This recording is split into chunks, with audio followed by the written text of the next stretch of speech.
నా జీవితాన్ని త్యాగం చేశాను. సమాజం కోసం సన్యాసం తీసుకున్నాను. నా కుటుంబాన్ని వదిలేశాను. తల్లిదండ్రుల్ని విడిచిపెట్టాను. కానీ ఈ రోజు నన్ను నేరస్తుడిగా చూస్తున్నారు సార్. ఈ మాటల్లో ఒక విషాదమైన కథ ఉంది. मैंने अपने जीवन से संन्यास लिया है अपने समाज के लिए। मैंने अपने परिवार को छोड़ा है, मैंने अपने माँ बाप को छोड़ा है, लेकिन आज मुझे अपराधी बनाया जा रहा है महोदय।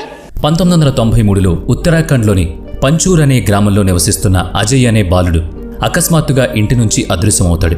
తన కుమారుణ్ణి వెతకడానికి తండ్రి ఆనంద్ సింగ్ ప్రతి చోట ప్రయత్నిస్తాడు. ఎక్కడికెళ్లినా ఎవరినడిగినా ఎలాంటి ఆధారం దొరకదు. రోజూ కొడుకు జ్ఞాపకాలతో తల్లి ప్రతిక్షణం బాధపడుతూ ఉంటుంది. ప్రతిరోజు చాలా కష్టంగా గడిచేది. అయితే చివరికి కొడుకు తిరిగొస్తాడు. కానీ ఆ మధ్య జరిగిన సంఘటన ప్రతి ఒక్కరిని కలిచేస్తుంది. కొడుకు తిరిగొస్తాడన్న ఆశలు తగ్గిపోతున్న సమయంలో 6 నెలల తరువాత అజయ్ అనుకోకుండా తిరిగి తన గ్రామానికొస్తాడు. అతను వచ్చిన వార్త విన్న వెంటనే తల్లి ఆనందంతో పొంగిపోతుంది. కానీ కొడుకు కోసం తల్లి తలుపు తీయగా ఆమె కళ్ళు ఆశ్చర్యంతో ఒక్కసారిగా నిశ్చేష్టురాలిగా మారుతుంది. ఎందుకంటే అప్పటి అజయ్ మునుపట్లా లేడు. అతను ఇప్పుడు టీషర్ట్ ధరించలేదు, గోధుమ రంగు చొలాను ధరించలేదు. అతని తల గుండు చేయించబడింది.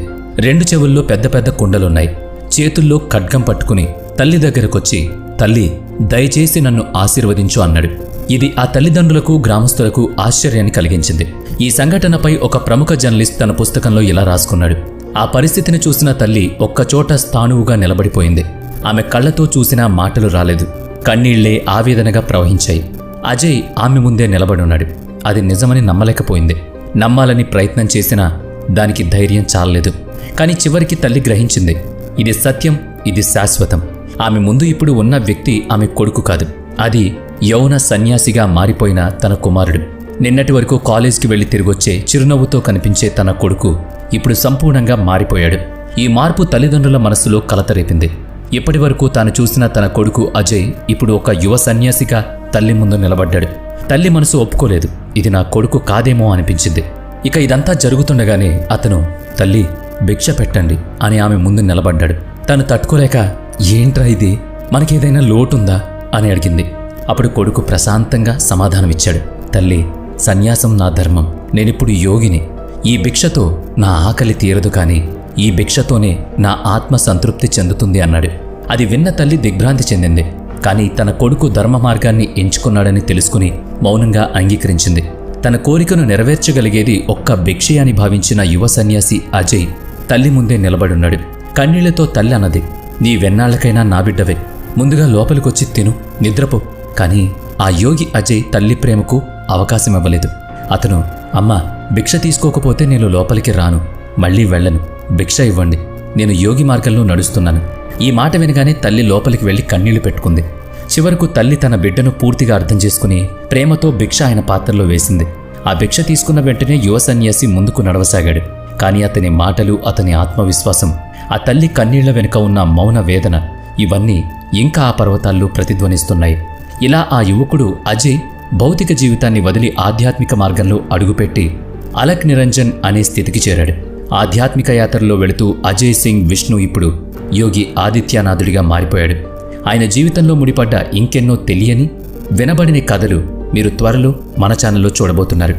యోగి ఆదిత్యనాథ్ జననం జూన్ 5, 1972న ఉత్తరప్రదేశ్లోని పూర్వ గడ్వాల్ ప్రాంతంలో జరిగింది. ఆయన కుటుంబం ఉత్తరాఖండ్ రాష్ట్రంలోని పంచూర్ అనే గ్రామానికి చెందిన రాజ్పుత్ కుటుంబం. ఆయన తండ్రి పేరు ఆనంద్ సింగ్. యోగి ఆదిత్యనాథ్ అసలు పేరు అజయ్ సింగ్ విష్ణు కాగా 1989లో ఆయన ఋషికేశ్కి వచ్చిన సమయంలో తన ఆధ్యాత్మిక ప్రయాణాన్ని ప్రారంభించారు. అజయ్ సింగ్ తన విద్యార్థి జీవితాన్ని మందిర్ ఇంటర్మీడియట్ కాలేజ్ సెంటర్లో ప్రారంభించారు. అనంతరం కోట్వార్లోని పీతాంబర్ దయాల్ విశ్వవిద్యాలయంలో బీఎస్సీలో అడ్మిషన్ తీసుకుని 1992లో ఉత్తీర్ణులయ్యారు. తర్వాత గోరఖ్పూర్ యూనివర్సిటీలో ఫిజిక్స్లో ఎంఎస్సీ చేసేందుకు అడ్మిషన్ తీసుకున్నా పూర్తి చేయకముందే ఆయన విద్య మధ్యలోనే వదిలిపెట్టి వెళ్లిపోయారు. అతను తిరిగి వచ్చినప్పటికీ యోగిగా మారిపోయిన వ్యక్తి అయ్యాడు. 1983 నుంచి ఫిబ్రవరి 1994 వరకు ఆయన ఎన్నో కష్టాలు ఎదుర్కొన్నారు. పరీక్షలు, సవాళ్లు, వైఫల్యాల మధ్య ఆయన అసలు ఊహించని మార్గాన్ని ఎంచుకున్నారు. కానీ ఆయన ఓటమిని ఒప్పుకోలేదు. జనవరి 15, 1994న గోరఖ్పూర్ చేరుకుని పీఠాధీశ్వర్ మఠాధిపతి వైద్యనాథ మహారాజ్ చేతుల మీదుగా ఒక కొత్త ఆధ్యాత్మిక ప్రయాణం ప్రారంభించారు. పీఠాధిపతి మహంత్ వైద్యనాథ్ మహారాజ్ అజయ్ సింగ్ను తన అధికారిక వారసుడిగా నియమించారు. అలా అజయ్ పూర్తిగా సన్యాస మార్గాన్ని స్వీకరించి యోగిగా మారారు. అజయ్ జీవితంలో జరిగిందంతా అద్భుతమని ఆయన గురించి తెలిసిన వాళ్ళు చెప్తారు. అతన్ని ఇంటికి తిరిగి తీసుకువెళ్లాలనే ఆశతో తండ్రి ఆనంద్ సింగ్, తల్లి సావిత్రి ఇద్దరూ గోరఖ్కొచ్చారు. అక్కడ మహారాజు వైద్యనాథుణ్ణి కలిసి తల్లి భావోద్వేగంగా, మహారాజ్, మీకు 4 కొడుకులున్నారు కదా, ఒక కొడుకుని మాకివ్వండి, మా బిడ్డను మళ్లీ మాకిచ్చేయండి అని అర్థించింది. కానీ ఆమె కొడుకు తిరిగి రావడం సాధ్యపడలేదు. చివరకు ఆమె తన భర్తతో కలిసి గ్రామానికి తిరిగి వెళ్ళింది. గుండెల్లో బలమైన బాధను దాచుకుని 1998లో, అంటే ఇప్పటి నుంచి సుమారుగా 26 సంవత్సరాల క్రితం ఆయన గురువు మహాంత్ వైద్యనాథ్ గారు రాజకీయాలకు వీడ్కోలు చెప్పారు. ఆ సందర్భంగా ఆయన తన బాధ్యతలన్నీ యోగి ఆదిత్యనాథ్కి అప్పగించారు. అలా ఒక సన్యాసిగా మారిన యోగి ఆదిత్యనాథ్ అదే సంవత్సరంలో గోరఖ్పూర్ నియోజకవర్గం నుంచి 12వ లోక్సభ ఎన్నికల్లో పోటీ చేశారు. ఆ ఎన్నికల్లో విజయం సాధించి అప్పటి దశలో లోక్సభకు ఎన్నికైన అతి చిన్న వయస్కుడి ఎంపీగా నిలిచారు. ఎంపీగా గెలిచిన తర్వాత ఆయన హిందూ యువత వాహిని అనే సంస్థను స్థాపించి ఇది ఆయన రాజకీయ ప్రయాణానికి శక్తివంతమైన పునాదిగా వేసుకున్నారు. పరివర్తనానికి వ్యతిరేకంగా కఠినంగా పోరాడిన యోగి ఆదిత్యనాథ్ హిందుత్వ మార్గంలో ప్రయాణిస్తూ అనేక వివాదాస్పద ప్రకటనలు చేశారు. కానీ దీన్ని బేస్ చేసుకుని ఆయన గోరఖ్పూర్ రాజకీయాల్లో తన ప్రభావాన్ని పెంచుతూ పోయారు. అలా సాగిన ప్రయాణం 2017 మార్చి 19న ఒక కీలక మలుపు తిరిగింది. అదే ఉత్తరప్రదేశ్ శాసనసభ ఎన్నికల విజయంతో ఆయన ముఖ్యమంత్రిగా నియమితులయ్యారు. కానీ ముఖ్యమంత్రి అయ్యాక కూడా ఆయన తన కుటుంబం నుంచి దూరంగానే ఉన్నారు. అయినా ఆయన తన మొత్తం జీవితాన్ని ఉత్తరప్రదేశ్ ప్రజల కోసం అంకితం చేశారు. ఇప్పటికీ కూడా అదే తపనతో ప్రజల కోసం పనిచేస్తున్నారు. ఈ క్రమంలో ఆయన ప్రముఖ జర్నలిస్ట్ రజత్ శర్మ నిర్వహించిన టీవీ షోలో కూడా పాల్గొన్నారు. అక్కడ ఆయన తన జీవితంలోని ఎన్నో వ్యక్తిగత రాజకీయ అంశాలను పంచుకున్నారు. రజత్ శర్మ షోలో యోగి ఆదిత్యనాథ్ తన జీవితంలో ఒక సున్నితమైన ఘట్టాన్ని గుర్తు చేసుకున్నారు. అదే ఆయన పెద్దక్క జీవితం.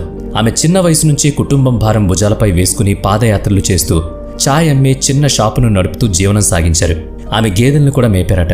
ఈ సందర్భంలో ఇంటర్వ్యూయర్ రజత్ శర్మ అడిగారు, ఇతర రాజకీయ నేతలు తమ కుటుంబం గురించి కూడా జాగ్రత్త పడతారు, మీరు కూడా ఓసారి ఆ దిశగా దృష్టి పెట్టకూడదా? ఇక ఆ మాటలు విన్న యోగి ఆదిత్యనాథ్ ఒక్కసారిగా ఎమోషనల్ అయ్యారు. ఆయన కళ్లల్లో నీళ్లు తిరిగాయి. అక్క కోసం ఆయన హృదయంలో ఎంత ప్రేమ, బాధ ఉన్నది ఆ క్షణంలో కనిపించింది. బాధలో ఆయన అక్క జీవితం పట్ల తన మౌన ప్రేమను తెలియజేశారు. ఆ సందర్భంలో యోగి ఆదిత్యనాథ్ కళ్లల్లో కన్నీళ్లు కనిపించాయి.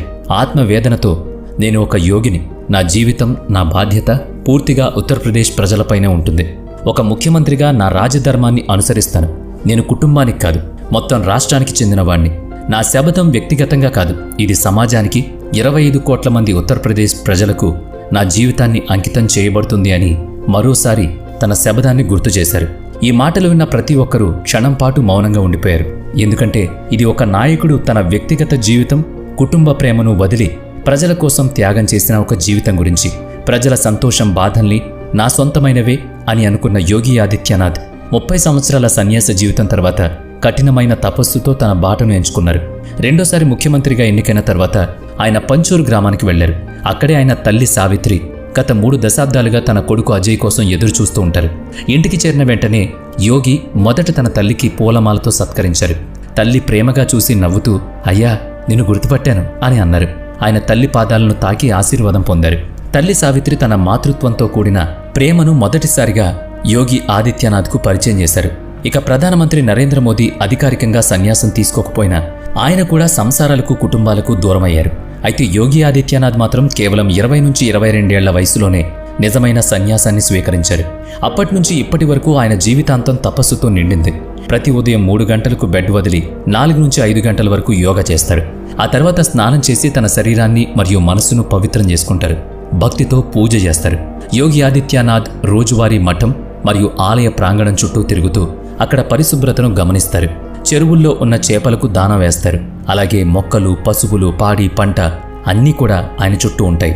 ప్రముఖ జర్నలిస్ట్ రజత్ శర్మ ఇంటర్వ్యూలో యోగి ఆదిత్యనాథ్ను ఉద్దేశించి ఇలా అన్నారు, ఇప్పుడు ఉత్తరప్రదేశ్ మాఫియాల రాష్ట్రం కాదు, ఇది బజరంగ్ బలి ఊపు.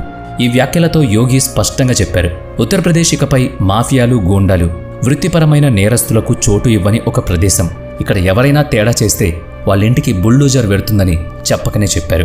ఒక మనిషి 20 నుంచి 22 ఏళ్ల వయసులో, యుక్త వయసులో అన్నీ వదిలి సన్యాసం తీసుకోవడం, అటు నుంచి ప్రజల కోసం రాజకీయ బాట పట్టడం, రాజకీయంలో గెలిచి పేరు ప్రఖ్యాతలు వచ్చిన తర్వాత కూడా స్వలాభం, కుటుంబం అని పాకులాడకుండా మళ్లీ ప్రజలకే సేవ చేయడానికి నిశ్చయించుకోవడం నిజంగా హ్యాట్స్ ఆఫ్ చెప్పేటంత గొప్ప విషయం. మరి ఉత్తరప్రదేశ్ సీఎం యోగి ఆదిత్యనాథ్ గారిపై మీ అభిప్రాయాన్ని తప్పకుండా కామెంట్ చేయండి.